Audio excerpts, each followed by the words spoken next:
Hello again, first graders. Mrs. Hamlin here with The Mouse and the Motorcycle. Today we are going to read chapter 12 called An Errand of Mercy. We just finished chapter 11 where Ralph is trying to find an aspirin tablet and he gets trapped under a glass. And then those teachers who weren't sure if they would keep him or not put him out the window. Oh no! I wonder what'll happen to him. And tomorrow, we won't read the last chapter. Tomorrow, there will be a special visitor who reads to you again. So be on the lookout for that. And then the day after that, we will read the last chapter of The Mouse and the Motorcycle. Let's read chapter 12. Here's the picture. An Errand of Mercy. There's an owl, the enemy of mice. Owls, thought Ralph, as he clung to the Virginia creeper and filled his lungs with the cool night air that was such a relief after the stuffy drinking glass. I've always wanted to climb down this vine and explore the ground floor, he reminded himself grimly, and now I have to. Ralph had never before been outdoors, beneath the moon and the stars. He felt small and frightened and alone. Slowly, paw over paw, he worked his way along the shoots and tendrils. An owl, uncomfortably close in a pine tree, hooted, and Ralph huddled shivering in the shadow of a leaf, aware that he was losing precious seconds. A night wind rattled the windows and the owl glided off across the parking lot. Ralph inched his way down the vine. It was a long, winding route full of detours to the ground floor window, which, to Ralph's relief, was open. Upon reaching the sill, Ralph leaped to the floor of the room in which 3 young men of college age were sleeping, 2 in beds and 1 in a sleeping bag on the floor. An aspirin! I must find an aspirin, thought Ralph, darting under the bed. He bumped into a dust mouse, which startled him, but he did not find an aspirin. He was in such a hurry he ran right over the man in the sleeping bag instead of taking time to go around. There, under the dresser, gleaming in a shaft of moonlight, he saw a round white pill. He went closer. Yes, it really was an aspirin tablet, at last. Ralph was positive it was an aspirin and not some other pill because it had letters stamped on it. Ralph could not read the letters, but he knew they stood for an aspirin. He had been warned about them often enough. Now all Ralph had to do was figure out how to get the pill upstairs to room 215. There he is, and there's the aspirin tablet. Telling himself that in spite of all that had happened that night, it could not be much past 1 o'clock in the morning, Ralph had half pushed and half rolled the aspirin tablet around the man in the sleeping bag to the door. He shoved it under the door and with great difficulty squeezed under himself. The first floor carpet was thicker and of better quality than that of the second floor, so the carpet was sticking up higher under the door. It was a tight squeeze. Ralph worked his way with the aspirin down the hall to the lobby, where the night clerk was asleep on a couch. The glassy eyes of deer heads mounted on the knotty pine walls seemed to stare at Ralph. So did the giant eye of the television set. Slowly he moved his precious load across the lobby to the stairs, and there he stopped. How could he manage to get that aspirin up those stairs? He picked it up and tried lifting it, even though he knew he could not reach the first step with it. The night clerk tossed on the couch and made a gobbling, snorting noise. Ralph dropped the aspirin in a panic and looked wildly about for a hiding place. With one terrified leap, he dived under the grandfather clock between the elevator and the stairs. It was immediately plain from the dust that no one had ever cleaned under the clock. There's the clock. Have you seen that kind before, those big tall ones? Ah, ah! Ralph struggled to control a sneeze. Above him, the works of the clock began to make grinding noises. Achoo! The sneeze could not be held back. Bong! The clock struck 1:30, forcing Ralph to clap his hands over his ears. How his famous ancestor, the one that ran up the clock, hickory dickory dock, stood the racket he did not know.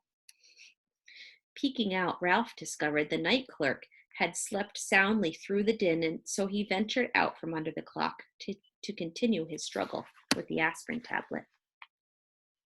Since carrying the pill up the stairs was impossible, Ralph had to find another way. The elevator? Ridiculous. A mouse could not run an elevator. Then, quite unexpectedly, a whole plan of action popped into his mind. Ralph had a genuine inspiration. First, he rolled the aspirin to a safe place behind the ashtray stand beside the elevator. Then, empty-pawed, he climbed the stairs to the second floor and ran down the hall to room 215, where he squeezed under the door. Keith was still half awake, his eyes glinting with fever under their heavy lids. "Psst," said Ralph. "I found an aspirin for you." Murmured Keith. "An aspirin tablet. I found an aspirin." "Where is it?" Keith was more awake now. "Down on the first floor." "Oh." Keith was obviously disappointed. "Now wait," said Ralph. "I can get it up here, but I've got to have some help. You'll have to let me take your sports car." "You're too young," mumbled Keith. "I am not." And it was true that Ralph felt very much older than he had when he lost the motorcycle. "Come on, you need that aspirin, don't you?" "You already lost my motorcycle." "Oh, come on!" Ralph was growing more impatient as he felt the night slipping by. "If you won't let me take the sports car, will you let me take the ambulance?" "I guess so." Keith did not feel equal to arguing with a determined mouse. He picked up his ambulance from the bedside table and set it on the floor. "Here." "One more thing," said Ralph anxiously. "Do you think you could manage to open the door for me? I know you feel terrible, but it is the last thing I'll ask, honest, and I promise I'll have the aspirin up here in no time." Keith sighed, but he slid his feet out from under the sheet and, hanging onto the bedside table, reached over and opened the door. Ralph was already seated in the white ambulance with the red cross painted on the side. Whee! Whee! Whee! He took the corner into the hall on 2 wheels and sped down the bare floor between the wall and the carpet until he came to room 211. Here he slowed down and then went, "Whee! Whee! Whee!" good and loud. This carried him, as he had planned, to the elevator. It was a crucial moment. Now he would find out if his plan was going to work. There's the ambulance. Kind of an old-fashioned one. They used to look differently back then. The little dog in room 211 began to whimper and then to bark, just as Ralph had planned. In a moment, the door opened and the man stumbled out with the little terrier in his arms. "Oh, all right," he grumbled. "I'll walk you. Be quiet, will you?" Ralph waited, his paws tense on the steering wheel. The man walked groggily to the closed elevator door, where he managed, in spite of the wriggling dog in his arms, to push the button. Soon the elevator door slid open. Ralph knew that timing was important. The man entered the elevator. The dog barked. "Wee! Wee!" said Ralph, hard enough and fast enough to shoot the ambulance at great speed across the yawning crack between the floor of the hall and the floor of the elevator before the man turned around. As the dog's owner turned, Ralph steered skillfully around his feet and parked the ambulance behind him. The man pressed the button. The doors closed, and the elevator actually began to descend. "Do you know what you are?" the man sleepily asked the dog. "You are a nuisance, that's what you are, a four-footed, hair-covered nuisance." The dog ignored his master. "I know you're down there," he yapped to Ralph. "Ruff, ruff, ruff, ruff, ruff, ruff. If I could just get down, if I could just get down, I'd get you." Ralph did not answer. He was taking no chances. He waited quietly inside his ambulance until the man had carried the dog out before he drove out of the elevator. He jumped out of the ambulance, opened the rear doors, seized the precious aspirin, and boosted it inside. Slamming the doors, he ran around and jumped into the driver's seat. There was not an instant to lose. Whee! Whee! The ambulance moved toward the open elevator, but unfortunately, by this time, Ralph was slightly out of breath. The front wheels of the ambulance caught in the crack between the floor of the lobby and the floor of the elevator. The ambulance was stuck. Do you know that crack in elevators? There's a little crack in the floor because the ambulance or the elevator has to be able to move up and down. So the floors don't actually touch. There's just a little gap. "Oh no," thought Ralph. "Not now. I can't fail now."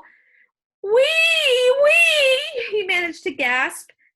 The wheels spun, but the ambulance did not move. Ralph jumped out, put his shoulder to the rear of the vehicle, and pushed it with all his strength. Nothing happened. In a moment, the man would be returning with the dog. Desperate, Ralph climbed back into the ambulance.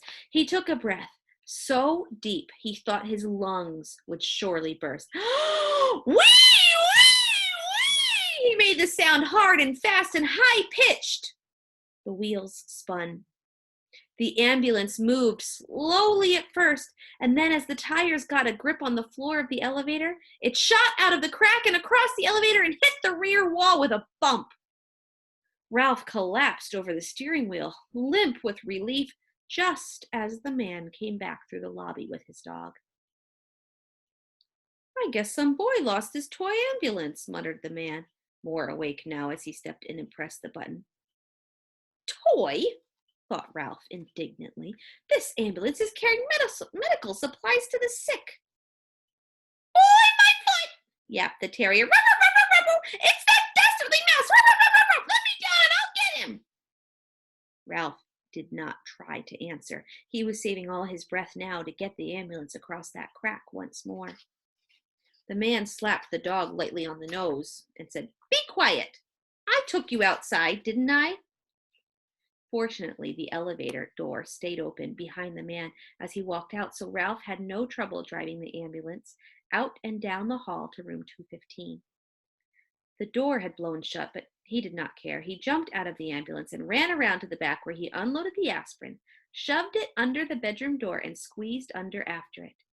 "Hey, Keith, I got it!" Ralph was filled with triumph. "I've brought you an aspirin!" And that's the end of chapter 12. We'll read chapter 13 next time, on Thursday. It's called A Subject for a Composition, and it's the last chapter of the book. We'll see what happens then. Bye, first graders.